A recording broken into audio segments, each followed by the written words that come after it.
একটা কাগজ ব্যবস্থা করে নিয়ে রাউটার 1 থেকে রাউটার 2 তে কানেক্টিভিটি যাবে কিভাবে। এখানে আমাদের রাউটার ইন্টারফেস থাকে কয়টা ধরেন, ether 1, ether 2, ether 3, ether 4, ether 5, সর্বোচ্চ 5টা ইন্টারফেস থাকে।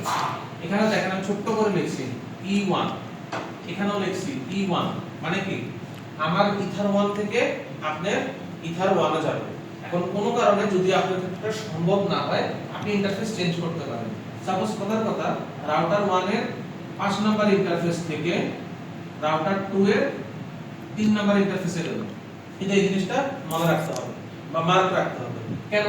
আমি রাউটার 1 থেকে রাউটার 2 তে একটা পয়েন্ট টু পয়েন্ট আইপি দিব 172.16.17.0/30, যেটা 1 নাম্বার আইপিটা বসবে এখানে, 2 বসবে এখানে।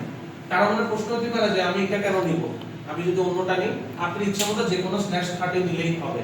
এটাকে আমরা বলি পয়েন্ট টু পয়েন্ট কনসেপ্ট। একটা আইপি আমি বসাবো আর একটা আইপি আপনি বসাবেন।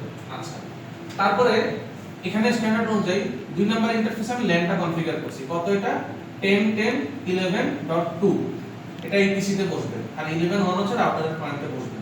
সেম ভাবে এটা হচ্ছে 12.2 আর এখানে 12.1 বসবে। এখন আমার প্রশ্ন হচ্ছে আমি যদি 11.1 থেকে 12.2 তে পিন দিই, পাবে? পাবে। কোনো রাউটিং কিন্তু করি নাই, সেক্ষেত্রে জিজ্ঞেস করতেছি। এখানে আপনার এটা একটা নেটওয়ার্ক, এটা একটা নেটওয়ার্ক, এটা একটা নেটওয়ার্ক, মানে 11, 12 এবং 17। এখন আপনি যখন এখান থেকে এই কনফিগারটা করার পরে দেখেন, এখান থেকে যদি আমি একটা পিং রিকোয়েস্ট পাঠাই, যেটা আমি 12.2 কে, এই ট্রাফিকটা দেখবেন রাউটার 1 এর কাছে আসবে, এসেই ডিসকার্ড হয়ে যাবে। যদি আপনি রাউটিং না করেন তাহলে রাউটার 1 কিন্তু এই নেটওয়ার্কটাকে চিনে না। সহজ কথা, আপনি যদি রাউটিং না ইউজ করেন রাউটার 1 দুটো নেটওয়ার্ককে চিনবে। একটা হচ্ছে পয়েন্ট টু পয়েন্ট নেটওয়ার্ক, একটা হচ্ছে 11.0, কিন্তু 12.0 কোথায় আছে এটা কিন্তু রাউটার 1 জানবে না। আচ্ছা, আমরা প্র্যাকটিক্যালি করলে এটা দেখতে পারবেন। সেম ভাবে রিভার্সলি যদি এখান থেকে আপনি একটা পিং প্যাকেট পাঠাতে চান 11.2 এর কাছে, এটা আপনি পাবেন না, কারণ রাউটার 2 চিনে হচ্ছে 172.16.17.0 এই নেটওয়ার্কটা আর 12 নেটওয়ার্কটা। 11 নেটওয়ার্কটা কই সেটা জানে না। ধরেন আমি আপনাকে বললাম যে এখান থেকে গুলিস্তান যাওয়ার কথা, এখন আপনি যদি সরাসরি গুলিস্তান না চিনেন আপনি কিন্তু যেতে পারবেন না। কিন্তু আমি যদি বলি এখান থেকে ফার্মগেট যাবেন, ফার্মগেট থেকে শাহবাগ, শাহবাগ থেকে সাপোজ মৎস্য ভবন, এরপরে গুলিস্তান, তাহলে কিন্তু আপনি যেতে পারবেন যদি আপনাকে রুট বলি। সো সেম ভাবে এই রাউটার 1 যদি এই নেটওয়ার্কটাকে না চিনে ও ট্রাফিকটা পাঠাবেই না। আমরা একটা ডিফল্ট রুট দিই না, কত দেয়? 0.0.0.0/0। এই কথাটার মানে কি? এই কথাটার মানে হচ্ছে অল IPv4। এই 00 এর মধ্যে কিন্তু সব আইপি আসে, ফেসবুক, ইউটিউব, হোয়াটসঅ্যাপ, আপনি যত রকম ইন্টারনেটের সাইট ইউজ করেন সব কিন্তু এটা দ্বারা মার্ক হয়। তার মানে কি হয়, আপনার রাউটারকে আপনি বলে দেন যে কোনো রিকোয়েস্ট পাঠিয়ে দিব গেটওয়ের কাছে, আপস্ট্রিমের কাছে, ঠিক না? এখন এখানে তো কোনো আপস্ট্রিম নাই, এটা আপনার নিজের নেটওয়ার্ক। এটাকে আপনি ধরেন কথার কথা হেড অফিস ধরলেন, এটাকে আপনি ধরেন কথা ব্রাঞ্চ অফিস ধরলেন। এখন হেড অফিস থেকে ব্রাঞ্চের মধ্যে লাইন আছে, তাই না? এটা কি প্রাইভেট কমিউনিকেশন, এটা কিন্তু পাবলিক কমিউনিকেশন না। এগুলো সব কিন্তু পাবলিক আইপি না। তাহলে এই আইপি গুলো কমিউনিকেট করাতে হলে অবশ্যই আপনাকে একটা রাউটিং প্রোটোকল ব্যবহার করা লাগবে। আচ্ছা, আরেকটা एग्जांपल দিয়ে বোঝাই। ধরেন এখানে দুজন মানুষ আছে, দেখেন সহজভাবে বুঝতে পারবেন। ও এ, ও হচ্ছে বি, বি চিনে ডি কে, এ চিনে সি কে। এখন সি ডি কে সরাসরি চিনে না, তাহলে সি থেকে যদি ডি এর কাছে একটা মেসেজ পাঠাতে হয় কি করতে হবে বলুন তো? প্রথমে সি এটা পাঠাবে এর কাছে, একে আবার জানতে হবে যে ডি আছে বি এর কাছে। এই তথ্য যদি থাকে তাহলে ও ট্রাফিকটা এখানে পাঠাবে, বি ডি এর কাছে পাঠাবে। মানে সরাসরি হচ্ছে এই 12 হচ্ছে রাউটার 2 এর ল্যান আর 11 হচ্ছে রাউটার 1 এর ল্যান। এখন আমার রাউটার 1 কে জানতে হবে যে 12 হচ্ছে রাউটার 2 এর ল্যান। সেম ভাবে রাউটার 2 কে জানতে হবে 11 হচ্ছে রাউটার 1 এর ল্যান। কথাটা কি বুঝছি কিনা?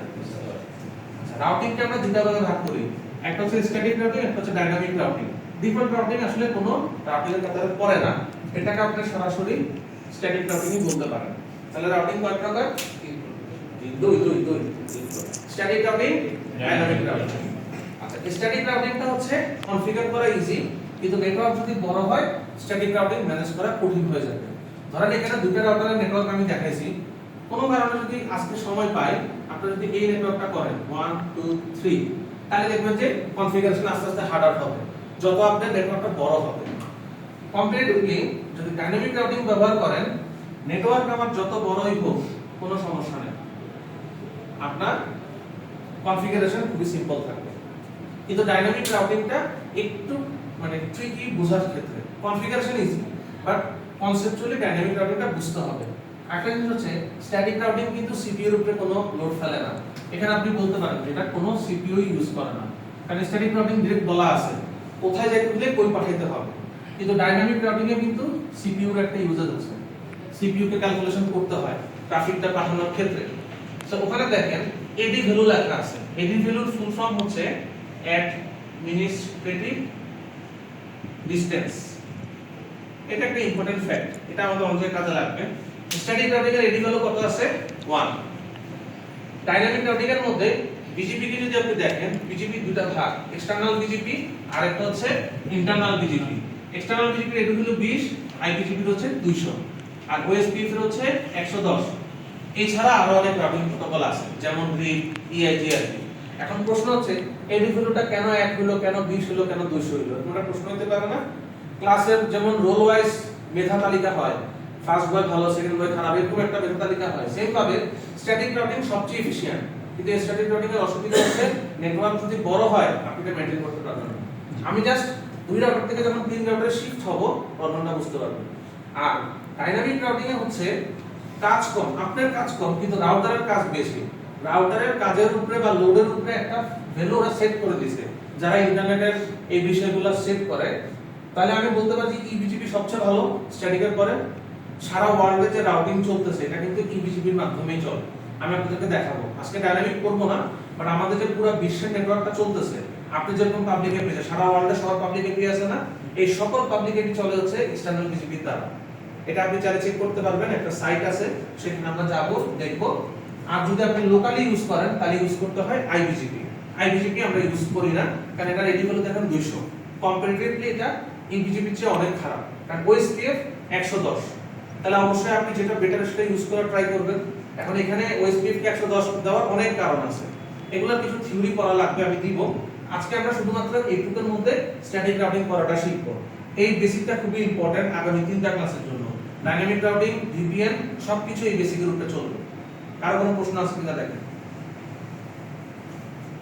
এইটুকুর মধ্যে? মুইছেন না এইটুকুর মধ্যে কারো কোনো প্রশ্ন আছে? হ্যাঁ বলেন। বিজিপি আজকে পড়বোই না, বিজিপি নিয়ে একটু বলছি। বর্ডার গেটওয়ে প্রোটোকল এটা ডাইনামিক রাউটিং প্রোটোকল। আপনি কোনো ছোট প্রশ্ন থাকলে করতে পারেন। আজকে আমরা করব মধ্যে স্ট্যাটিক রাউটিং। এই টপোলজিটা ফার্স্টে বানাতে হবে, যেটা আমি এখন ওনার সাথে বানাবো। পরবর্তীতে স্ট্যাটিক রাউটিং করব। সেম জিনিসটা পরবর্তীতে এই দুজন করবেন, আপনারা দুজন করবেন। ক্লিয়ার? জি। প্রশ্ন আছে কারো? বুঝবো? স্যার এই সেটটা আমাদের কি মানে কি ধরনের কাজে ইউজ হবে? এটাই তো মূল জিনিস। এটা না থাকলে আপনি যদি আইএসপি তে থাকেন, আপনার পাবলিক এপি কে না আছে, সেটা আপনি স্ট্রিম জানবে কেমনে বা সারা ওয়ার্ল্ড জানবে কেমনে? রাউটিং ছাড়া জানবে? আপনি তো নরমালি ডিফল্ট রাউট দিয়ে ইন্টারনেট পান। ধরেন আপনার পাবলিক এপি আছে, আপনার পাবলিক এপিটা সারা ওয়ার্ল্ড থেকে যে মানুষ পাবে বা এই পাবলিক এপি যে সবাই চিনবে, কিভাবে চিনবে? রাউটিং এর দ্বারা। আচ্ছা, এটার ইউজটা আইএসপি তে একটু মানে কম মনে হয়। আইএসপি তে শুধুমাত্র বিজিপি করে ছেড়ে দেয় ওই বিডিএক্স, টিটিসি, সিডিএন এর জন্য। কিন্তু একটা কর্পোরেট নেটওয়ার্কে তাদের ব্রাঞ্চ থাকে, হেড অফিস থাকে। ধরেন কথার কথা, একটা প্রতিষ্ঠান তার অনেকগুলা আউটলেট আছে, প্রতিটা আউটলেটে তার আইপি ক্যামেরা আছে। এখন এনভিআরপি আপনি প্রত্যেক আউটলেটে বসাবেন। ধরে নেন আরবের 20টা শাখা আছে, 20 শাখার জন্য কেউ 20টা ডিভিআর বা 20টা এনভিআর কিনবে? এনভিআর কিন্তু একটাই কিনে, আর সব আইপির উপরে থাকে। এই রকম কনসেপ্টে শুধু ওই লোকাল আইপি গুলোর মধ্যে রিচেবিলিটি বানিয়ে দিতে হয়। সেটা অবশ্য ভিপিএন এর হেল্প লাগবে, বাট এই রাউটিং এর কনসেপ্ট আপনার লাগবে। হেড অফিস এবং ব্রাঞ্চ অফিসের যে কনসেপ্টটা, এটা না জানলে ওটা কনফিগার করতে পারবেন। আর আপি স্ট্রিমের ক্ষেত্রে বা আইআইজি, আইএসপি যারা আছে ওদের লাগবে এটা ইবিজিপি, অথবা লাগবে হচ্ছে ওএসপিএফ। এই ওএসপিএফ ইউজ করবে নিজের নেটওয়ার্কের জন্য। লিংক 3, আম্বারাইটি, এরা সারা বাংলাদেশের নেটওয়ার্কটা রাখছে, এটা কিন্তু ওএসপিএফ দিয়ে ম্যানেজ করে, অথবা ইআইজিআরপি যদি সব সিসকো হয়। কিন্তু আউটার নেটওয়ার্ক অর্থাৎ লিংক 3 বা আম্বারাইটি, এরা এদের পাবলিক এপি আছে না, এগুলোকে যে সারা ওয়ার্ল্ডে পাচ্ছে, কিভাবে পাচ্ছে? সেজন্য কি ইবিজিপি কনফিগার করতে হয়। বুঝতে পারছি? আচ্ছা, আমি শুরু করি। এর মধ্যে প্রশ্নগুলো তো আশা করি জিজ্ঞেস করতে পারবেন।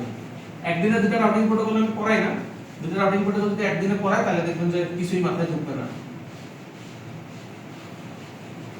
অফ করে দাও।